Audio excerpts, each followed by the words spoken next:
मग ते मॉडेल तयार होत असताना माणसाला नेमकं काय काय ज्यादा दिलं, जनावरांपेक्षा काय ज्यादा दिलं?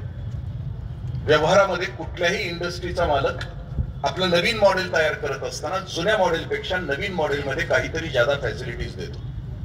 मारुती 800 पेक्षा मारुती झेन सुपिरियर आहे, झेन पेक्षा बलेनो सुपिरियर आहे, बलेनो पेक्षा इर्टिगा. म्हणजे नवीन मॉडेल तयार करत असताना जुन्या मॉडेलमध्ये ज्यादा फॅसिलिटी यासाठी देतो की आतल्या ग्राहकाला समाधान मिळावं. आमच्या काळामध्ये बजाज होती, पाठीमागं बजाज गिअरची, बजाज विजय, बजाज चेतक अशा विकसित झाल्या गाड्या. पण बजाज कंपनीच्या त्या मॉडेल्स मध्ये थोडासा दोष होता. दोष कोणता होता? बजाजचं कुठलंही मॉडेल चालू करायचं झालं तर ते वाकडं करून चालू करायचं लागायचं. मग त्यावेळेला एक पीजे होता, पुअर जोक असा होता की बजाजनं भविष्यामध्ये विमान काढलं किंवा जेट काढलं तर ते चालू करताना वाकडच करून चालू करावं लागेल. तुम्ही आम्ही सगळेजण बसलो आहे, प्रत्येकाच्या शरीरामध्ये थोडस तरी मलमूत्र आहे, पण शेजाऱ्याला अजिबात वास जात. कोणी केलंय? किती सुंदर केलं का? मी कधीतरी भ्रष्टाचार करणाऱ्या माणसासाठी म्हणत असतो की येड्या, तुला तयार करत असताना त्यानं थोडासा सुद्धा भ्रष्टाचार नाही केला.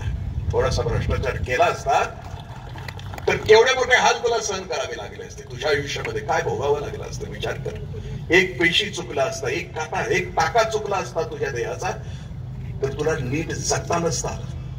हा देह तयार करताना इतका सुंदर देह त्यानं तयार केला. मग त्यानं दिलं काय? मग माणसामध्ये आणि जनावरांमध्ये नेमका फरक कोणता? जनावरांना 4च गोष्टी दिल्या: आहार, निद्रा, भय आणि मैथून. जनावरांच्या मध्ये 4च गोष्टी होतात: खाणं, आहार, म्हणजे जे मॉडेल आहे त्याचप्रमाणे ते खात आहे. आहार म्हणजे शेळी गवतच खाणार, बाग मटनच खाणार, मांसाहारच खाणार. जसं मॉडेल आहे तसं.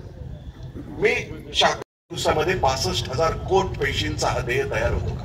त्या 2 पेशीमध्ये डोळ्याची पेशी वेगळी, हाडांची वेगळी, नसांची वेगळी, प्रत्येक पेशी वेगळी. ते कोण करतो? आणि हा ज्या वेळेला तयार होतो, 9 महिने 9 दिवसानंतर हा देह तयार होतो, त्यावेळेस सगळं त्याला दिलं. बघा ना तुम्ही, किती दिलं. डोळ्यांची क्षमता किती प्रचंड आहे. म्हणजे असं म्हटलं जातं की 20,000 कोट दिवसातून त्याच्या प्रतिमा या डोळ्यातून निघतात. जिभेवर जीभ ती दिली, जिभेवर हजारो चवी आहेत, म्हणजे 1.5 इंचाचीच आहे. आणि नाही चवीचं झालं तर आई म्हणते लई चवीच आहे. म्हणजे या चवीमध्ये, या बर्ड्स मध्ये इतकं सामर्थ्य दिलंय.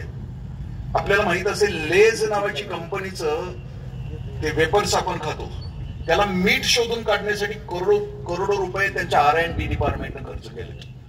त्या बर्ड्स मध्ये ह्याला सवय लागली पाहिजे. आपल्या कारट्याला लेज खाल्ल्यानंतर पुन्हा लेज दिसले त्याला मागितले पाहिजेत, म्हणून त्याला मीठ कुठलं द्यायचं म्हणून जगभरातले जेवढे समुद्र आहेत तिथले जे मीठ आहे त्या मिठावर संशोधन करून ते मीठ तयार केलं. ऑपरेशन्स कशाचे होत असतील तर माकड हाडाचे होते, कारण हे जे खुर्च्या दिलेत बसायला, त्या कार्यक्रमामध्ये रोज 1-2 तरी कोसळतच. बरोबर माकड हाड त्याचं जाम होतंय. ते आठवण करून देत आहे माकड हाड की तू होतास माझ्यासारखा, आणि म्हणून त्याचे ऑपरेशन्स जास्त होतात. आता केस गळून करायला पाहिजे, केस गळून करायला पाहिजे, पडतायत ना, कित्येक जणांची पडतात. पण तळवळकर सर काय म्हणतात, केस असण्याचा एक फायदा आहे आणि 2 तोटे आहेत. फायदा कोणता आहे? बायको डोक्यावर बसण्याची शक्यता नाही. तोटा कोणता आहे की तोंड धुताना यांना नेमकं कळत नाही की कुठपर्यंत धुवावं. आणि 12व्याला आणि 12शाला हे जेवायला आले तर नाम वाढणाराला कळत नाही की हो नाम नेमका मागं कुठपर्यंत घेऊन जावाय त्याला कळत नाही. विषय उत्क्रांतीचा होता, तिथं नाही. विषय आपला आहे की माणूस नावाची जात निसर्गाच्या फॅक्टरीमध्ये सगळ्यात शेवटची, याच्यानंतर नाही काढली. योगी अरविंदांनी पॉटेचेरीमध्ये एकाच खोलीमध्ये 37 वर्ष तपश्चर्या केली आणि वर्षातून 2दा ते बाहेर यायचे. आणि त्यावेळेला त्यांनी पराशक्तीला एक विनंती केली होती की एक नवा माणूस तयार कर. त्या विश्वात्मक देवाला प्रार्थना केली होती की 9 महिने 10 दिवस बसून तुमच्या माझ्या देहाची चादर त्याला मिळली, मोठी विलक्षण मिळली. 65,000 कोट पेशींची मिळली.